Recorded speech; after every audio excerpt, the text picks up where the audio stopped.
In this video, we're going to talk about the rank of a matrix. Now, I started with some definitions here. I wouldn't worry too much about the technical details, but some of the words are going to be good to know. The first thing is that the row space of a matrix is a set of all possible linear combination of the rows of the matrix. So let's suppose that I had this matrix right here. This is a 2 by 3 matrix. If you took all possible combinations of the rows, so that'd be like some constant times the first row plus some other constant times the second row, and you looked at all possible outputs of this, that's called the row space. On the other hand, if I want to talk about the column space, you're going to take the same matrix, but you're going to take the different columns here and multiply them by constants. And if you look at all possible outputs on this type of linear combination, that's going to be called the column space of a matrix. Once we know what the row space and the column space are, the row rank is going to be defined as the number of linearly independent rows you have, which is the same as the dimension of the row space. So you have this row space here, and we know it's going to be turned into a vector space, and if you look at the dimension of that, that's going to be the row rank. Similarly, you have all these linear combinations of columns here.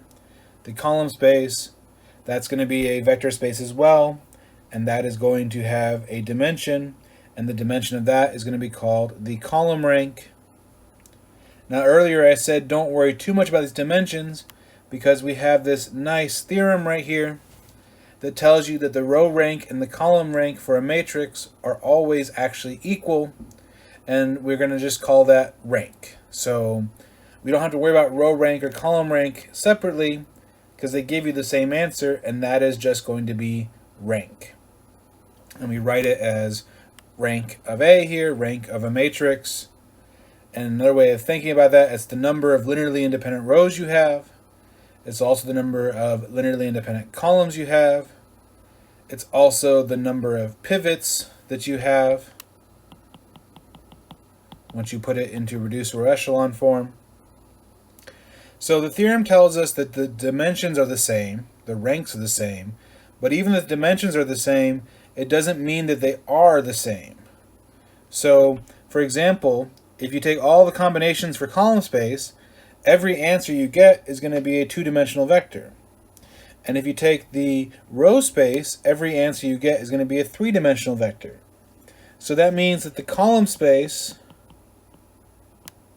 is different than the row space. It's just that even though they're different sets, they have the same dimension. Okay, so if I ask you to find a basis for the row space and the column space, it's going to come down to just doing row operations here. Now, in this particular matrix, there's not going to be that much to do. I will go ahead and do -4 row 1 plus row 2 goes to row 2. And let's see here. -8, there 3. -12 is -6. And then I'll go ahead and divide the second row by -3. And then we'll be in reduced row echelon form at least. And once you get into row echelon form, you don't have to go all the way to reduced, although you might want to. All we're trying to do is identify the pivots here. Now, when you're trying to find a basis for the row space, once you identify the pivots, write down all of the rows that have a pivot, and that is your basis for your row space. So you just, in this case, since both rows have a pivot, you're done. Now for the basis for the column space, it's slightly different here. You've identified your pivots, and you know which columns have pivots, but you do not want to use these two columns after you've done row operations, because it turns out that row operations will actually change the column space in general. So what you do is, once you've identified which columns are the independent ones, you go back to the original matrix and you use the original columns there, and that will become your basis. Sorry, 5 there. That will become your basis for your column space. Now, sometimes the reduced ones will give you the right answer. Also, sometimes, if you look at other people doing it, they will take the transpose of the matrix, do row operations on that, and use those simplified ones. Those are okay, but the way we've done it so far here, the best way to do is just to use the columns from the original matrix. Okay, so that's the rank of a matrix. There's also something called the null space of the matrix. It's kind of a complementary idea here. And the null space is all the possible solutions to the equation AX equal to 0. And we're going to write this set to be n of A. Now it turns out that the null space, because it's called space, right? It's as a vector space, or really a subspace of our set. And it's going to have a dimension, and we're going to call that dimension the nullity of our set. And if you want to do the null space basis, it's a little bit more work. So I've already done some of the work up there to get it into row echelon form, but I didn't get it into reduced row echelon form. I have to do one more step there. I will go ahead and do -2 row 2 plus row 1 goes to row 1, and then I get this here. Now notice I added extra zeros on there because I'm turning it into an augmented matrix here.